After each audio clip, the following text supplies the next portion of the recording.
Olá, bom dia. Jesus é o Senhor. Vamos agora, em nome de Jesus, a nossa leitura diária, leitura bíblica, desse dia 23 de julho, em 2 Crônicas, capítulos 8, 9 e 10, Salmo 18, versículo 16 a 36, Provérbios, capítulo 19, versículo 26, Romanos 8, 12 a 25. E comecemos imediatamente, em nome de Jesus, com 2 Crônicas, capítulo 8. Vamos lá. Ao fim de 20 anos, Salomão havia terminado a casa do Senhor e o seu próprio palácio. Ele também reconstruiu as cidades que Irão lhe tinha dado e fez habitar nelas os filhos de Israel. Depois, Salomão foi a Amate-Zobá e a conquistou. Também reconstruiu Tadmor no deserto e todas as cidades armazéns em Amate. Reconstruiu também Bet-Horon de cima e Bet-Horon de baixo, cidades fortificadas com muralhas, portões e ferrolhos. E também Baalate e todas as cidades armazéns que Salomão tinha, todas as cidades para os carros de guerra, as cidades para os cavaleiros e tudo que desejou, enfim, construir em Jerusalém, no Líbano e em toda a terra do seu domínio. Quanto a todo o povo que restou dos heteus, amorreus, ferezeus, heveus e jebuseus, e que não eram de Israel, e aos seus filhos que restaram depois deles na terra, os quais os filhos de Israel não puderam destruir totalmente, esse Salomão reduziu a condição de trabalhadores forçados até hoje. Mas Salomão não obrigou nenhum israelita a trabalhar para ele como escravo. Os israelitas eram homens de guerra, seus comandantes, chefes dos seus carros de guerra e dos seus cavaleiros. Estes eram os principais oficiais que o rei Salomão tinha, em número de 250, que presidiam sobre o povo. Salomão trouxe a filha de Faraó da cidade de Davi para o palácio que ele havia construído para ela, pois disse: minha esposa não morará no palácio de Davi, rei de Israel, porque os lugares em que entrou a arca do Senhor são santos. Então Salomão ofereceu holocaustos ao Senhor sobre o altar que havia edificado ao Senhor diante do pórtico. E isto segundo o dever de cada dia, conforme o preceito de Moisés, nos sábados, nas festas de lua nova e nas festas fixas 3 vezes por ano, na festa dos pães sem fermento, na festa das semanas e na festa dos tabernáculos. Também conforme a ordem de Davi, seu pai, dispôs os turnos dos sacerdotes nos seus ministérios.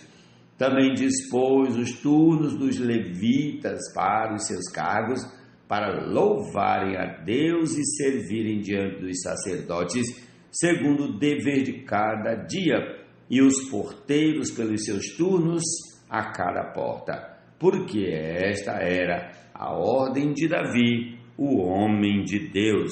Não se desviaram do que o rei havia ordenado aos sacerdotes levitas, em ocasião nenhuma, nem no que se refere aos tesouros. Assim foi executada toda a obra de Salomão, desde o dia em que foram lançados os alicerces da casa do Senhor até o término da construção. E assim foi concluída a casa do Senhor. Depois Salomão foi a Ezion-Geber e a Elate, à praia do mar, na terra de Edom. Por meio de seus servos, Irão enviou navios e marinheiros conhecedores do mar. Eles foram com os servos de Salomão a Ofir e de lá trouxeram mais de 15 toneladas de ouro que entregaram ao rei Salomão. Prossigamos ao capítulo 9 de 2 Crônicas.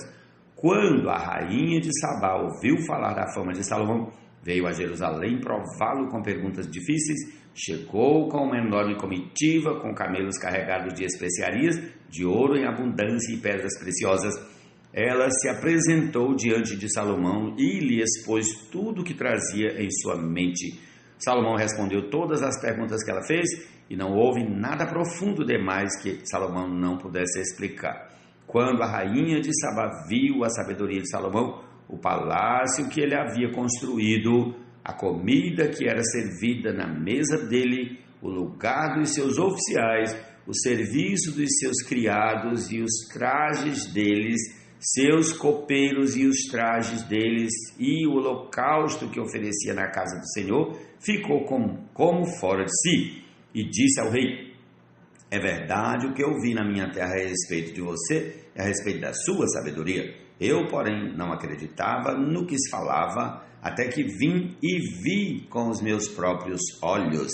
Eis que não me contaram nem a metade da grandeza da sua sabedoria. Você supera a fama que eu vi. Felizes os homens à sua volta, e felizes estes seus servos que estão sempre diante de você e que ouvem a sua sabedoria. Bendito seja o Senhor, seu Deus, que se agradou de você e o colocou no seu trono como rei para o Senhor, seu Deus. É porque o seu Deus ama Israel e quer estabelecê-lo para sempre, que ele o constituiu rei sobre esse povo, para que você execute o juízo e a justiça.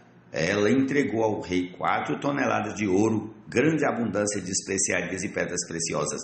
Nunca mais houve especiarias como as que a rainha de Sabá ofereceu ao rei Salomão. Também os servos de Irão e os servos de Salomão, que tinham trazido ouro de Ofir, trouxeram madeira de sândalo e pedras preciosas. Desta madeira de sândalo, o rei mandou fazer corrimões para a casa do Senhor e para o palácio real, bem como harpas e liras para os cantores. Nunca antes se tinha visto madeira como esta na terra de Judá. O rei Salomão deu à rainha de Sabá tudo o que ela quis e pediu, além do equivalente ao que ela lhe havia trazido. Então ela voltou e foi para a sua terra, ela e os seus servos. O peso do ouro que se trazia a Salomão a cada ano era de cerca de 23 toneladas. Além do que entrava dos vendedores e dos negociantes, também todos os reis da Arábia e os governadores dessa mesma terra traziam a Salomão ouro e prata. O rei Salomão fez 200 grandes escudos de ouro batido, empregando 7,2 kg de ouro batido em cada escudo. Fez também 300 escudos menores de ouro batido, empregando 3,6 kg de ouro em cada escudo, e o rei os pôs na casa do bosque do Líbano. O rei fez também um grande trono de marfim e o cobriu de ouro puro. O trono tinha 6 degraus e um estrado de ouro ligado a ele. De ambos os lados do assento havia um braço e a figura de um leão junto a cada um dos braços. 12 leões estavam ali sobre os 6 degraus, um em cada extremo destes. Nunca se havia feito obra semelhante em nenhum outro reino. Todas as taças que o rei Salomão usava para beber eram de ouro, e também de ouro puro eram todos os objetos da casa do bosque do Líbano. Nos dias de Salomão não se dava nenhum valor à prata, porque o rei tinha navios que iam a Tarsis com os servos de Irão. De 3 em 3 anos, os navios voltavam de Tarsis trazendo ouro, prata, marfim, bugios e pavões. Assim o rei Salomão excedeu a todos os reis do mundo, tanto em riqueza como em sabedoria. Todos os reis do mundo queriam ver Salomão para ouvir a sabedoria que Deus tinha posto no coração dele. Cada um trazia o seu presente, objetos de prata e de ouro, roupas, armaduras, especiarias, cavalos e mulas. E foi assim ano após ano. Salomão tinha 4.000 cavalos em estrebarias para os seus carros de guerra e 12.000 cavaleiros que colocou nas cidades onde mantinha os carros, deixando uma parte junto ao rei em Jerusalém. Salomão dominava sobre todos os reis, desde o Eufrates até a terra dos filisteus e até a fronteira do Egito. O rei fez com que em Jerusalém a prata fosse tão comum como as pedras e os cedros, e os cedros fossem tão numerosos como os sicômoros que estão na Cefelá. Importavam-se cavalos para Salomão do Egito e de todas as terras. Quanto aos demais atos de Salomão, tanto os primeiros como os últimos, não estão tudo escrito no livro da história de Natã, o profeta, e na profecia de Aías, o silonita, e nas visões de Ido, o vidente, a respeito de Jeroboão, filho de Nebate. Salomão reinou sobre todo Israel em Jerusalém durante 40 anos. Salomão morreu e foi sepultado na cidade de Davi, seu pai, e Roboão, seu filho, reinou em seu lugar. Senhor Jesus, vamos ao capítulo 10 de 2 Crônicas. Roboão foi a Siquém, porque todo Israel se havia reunido ali para o fazer rei. Jeroboão, filho de Nebate, que ainda estava no Egito, para onde havia fugido da presença do rei Salomão, ouviu isso e voltou do Egito. Mandaram chamá-lo e ele veio com todo Israel a Roboão para lhe dizer: o seu pai nos impôs um pesado jugo, alivia a dura servidão de seu pai e o pesado jugo que ele nos impôs, e nós o serviremos. Roboão respondeu: voltem daqui a 3 dias, e o povo se foi. O rei Roboão foi pedir conselho aos anciãos que haviam estado na presença de Salomão, seu pai, quando este ainda vivia, dizendo: como vocês me aconselham a responder a este povo? Eles disseram: se o Senhor for bom com este povo, e lhes agradar e lhes falar boas palavras, eles se farão seus servos para sempre. Mas Roboão desprezou o conselho que os anciãos lhe tinham dado e foi pedir conselho aos jovens que haviam crescido com ele e o serviam. Ele perguntou: o que vocês me aconselham? O que devo responder a este povo que me pediu para aliviar o jugo que o meu pai lhes impôs? E os jovens que haviam crescido com ele responderam: diga o seguinte ao povo que se queixa do pesado jugo que o seu pai lhe impôs e que pede para que ele seja aliviado. Diga-lhe o seguinte: o meu dedo mínimo é mais grosso do que a cintura do meu pai. Assim, se o meu pai lhes impôs um jugo pesado, eu o tornarei ainda mais pesado. Meu pai castigou vocês com açoites, eu vou castigá-los com escorpiões. No 3º dia, Jeroboão e todo o povo foram falar com Roboão, como o rei lhes havia ordenado, dizendo que voltassem em 3 dias. O rei lhes deu uma resposta dura, porque o rei Roboão havia desprezado o conselho dos anciãos. Preferiu seguir o conselho dos jovens, dizendo: meu pai lhes impôs um pesado jugo, mas eu o tornarei ainda mais pesado. Meu pai castigou vocês com açoites, eu vou castigá-los com escorpiões. Assim o rei não deu ouvidos ao povo, porque esta reviravolta vinha de Deus para que o Senhor confirmasse a palavra que tinha dito a Jeroboão, filho de Nebate, por meio de Aías, o silonita. Quando todo Israel viu que o rei não lhe dava ouvidos, reagiu dizendo: que parte temos nós com Davi? Não temos herança no filho de Jessé. As suas tendas, ó Israel, cuide agora de sua casa, ó Davi. Então todo Israel se foi às suas tendas. Quanto aos filhos de Israel, porém, que moravam nas cidades de Judá, sobre eles reinou Roboão. Então o rei Roboão enviou Adonirão, superintendente dos que realizavam trabalhos forçados, porém os filhos de Israel o apedrejaram e ele morreu. Mas o rei Roboão conseguiu subir no seu carro e fugiu para Jerusalém. Assim, Israel se mantém rebelado contra a casa de Davi até ao dia de hoje. Senhor Jesus. Pregação com sabedoria, fadiga, esforço e dedicação, alcançaremos em Cristo a perfeição e a glorificação. Alcançaremos em Cristo a perfeição e a glorificação. Salmo 18, a partir do versículo 16 ao 36. Vamos lá. Do alto o Senhor me estendeu a mão e me segurou. Ele me tirou das águas profundas, livrou-me de forte inimigo e dos que me odiavam, pois eram mais poderosos do que eu.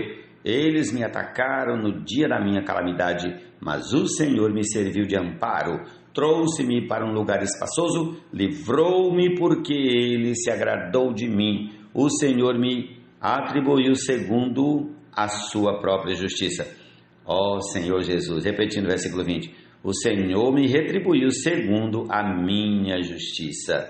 Recompensou-me conforme a pureza das minhas mãos, pois tenho guardado os caminhos do Senhor e não me afastei perversamente do meu Deus, porque todos os seus juízos estão diante de mim e não rejeitei os seus preceitos. Também fui íntegro para com ele e me guardei da iniquidade. Por isso, o Senhor me retribuiu segundo a minha justiça, conforme a pureza das minhas mãos na sua presença. Para com quem é fiel, fiel te mostras, com o íntegro também íntegro, com o puro, puro te mostras, com o perverso inflexível, porque tu salvas o povo humilde, mas os olhos soberbos tu os abates, porque fazes resplandecer a minha lâmpada. O Senhor meu Deus derrama luz nas minhas trevas, pois contigo posso atacar exércitos, com meu Deus salto muralhas. O caminho de Deus é perfeito, a palavra do Senhor é confiável. Ele é escudo para todos os que nele se refugiam, pois quem é Deus além do Senhor? E quem é rochedo a não ser o nosso Deus? O Deus que me revestiu de força e aperfeiçoou o meu caminho. Ele deu aos meus pés a ligeireza das corças e me firmou nas minhas alturas. Ele treinou as minhas mãos para o combate, tanto que os meus braços vergaram um arco de bronze. Também me deste o escudo da tua salvação. A tua mão direita me susteve e a tua clemência me engrandeceu. Alargaste o caminho sob meus passos e os meus pés não vacilaram. Até o versículo 36, amém. Seu desejo é ter na terra a expressão de como a sua devolução. Quando o Senhor fala, faz sua obra como lhe apraz, e de expressá-lo é capaz, gera sua habitação para lhe dar satisfação. Quem maltrata o seu pai ou manda embora a sua mãe é filho que causa vergonha e traz desonra. Provérbio 19, versículo 26. De conduzir até o mundo que há de vir. Vamos divulgar de Deus a revelação que Ele tem mostrado em cada geração. Levar em Cristo a humanidade à perfeição do Evangelho, promovendo a pregação com sabedoria, fadiga, esforço. Assim, pois, irmãos, somos devedores, não à carne, como se estivéssemos obrigados a viver segundo a carne. Porque se vocês viverem segundo a carne, caminharão para a morte, mas se pelo Espírito mortificarem os feitos do corpo, certamente viverão. Pois todos os que são guiados pelo Espírito de Deus são filhos de Deus. Porque vocês não receberam um espírito de escravidão para viverem outra vez atemorizados, mas receberam um espírito de adoção, por meio do qual clamamos, Abba, Pai. O próprio Espírito confirma no nosso espírito que somos filhos de Deus. E se somos filhos, somos também herdeiros, herdeiros de Deus e co-herdeiros com Cristo, se com Ele sofremos, para que também com Ele sejamos glorificados. Porque para mim tenho por certo que os sofrimentos do tempo presente não podem ser comparados com a glória a ser revelada em nós. A ardente expectativa da criação aguarda a revelação dos filhos de Deus, pois a criação está sujeita à vaidade, não por sua própria vontade, mas por causa daquele que a sujeitou, na esperança de que a própria criação será libertada do cativeiro da corrupção para a liberdade da glória dos filhos de Deus. Porque sabemos que toda a criação a um só tempo geme e suporta angústias até agora. E não somente ela, mas também nós, que temos as primícias do Espírito, igualmente gememos em nosso íntimo, aguardando a adoção de filhos, a redenção do nosso corpo, porque na esperança fomos salvos. Ora, esperança que se vê não é esperança, pois quem espera o que está vendo? Mas se esperamos o que não vemos, com paciência o aguardamos. até o versículo 25, Romanos 8, 12 a 25, e é a porção que temos para esse dia da nossa leitura diária. Desfrutemos da palavra do Senhor. Amém, amém, amém.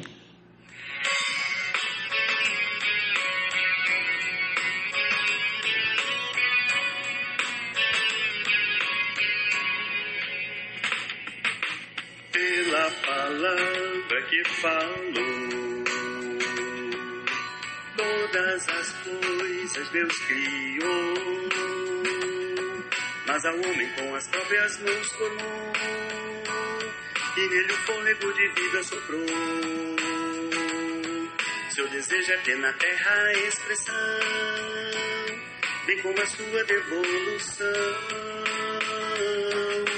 Quando o Senhor fala, faz sua obra como lhe apraz, e dispersá-lo é capaz. Gera sua habitação para lhe dar satisfação.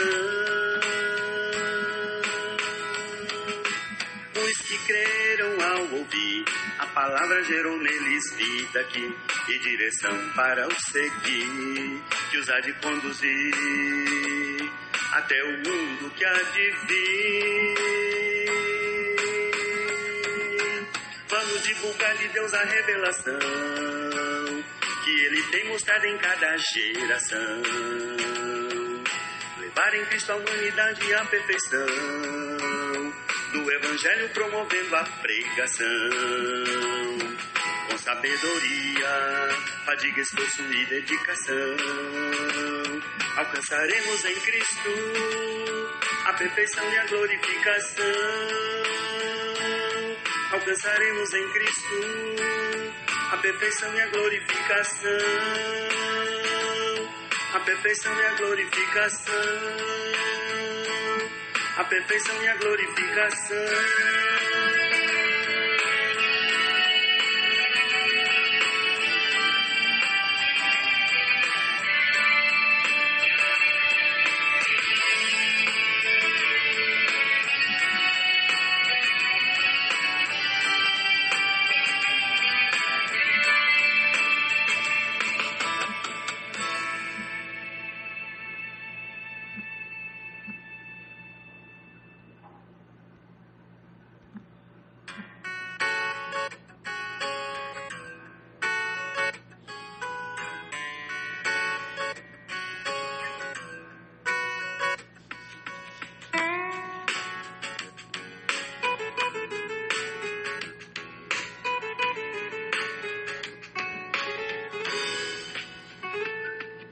Palavra de Deus, a nos dar sua direção, obedecendo, Ele conosco vai em comunhão. Quero em reverência ouvi-la e submisso obedecer, e constantemente sua companhia ter.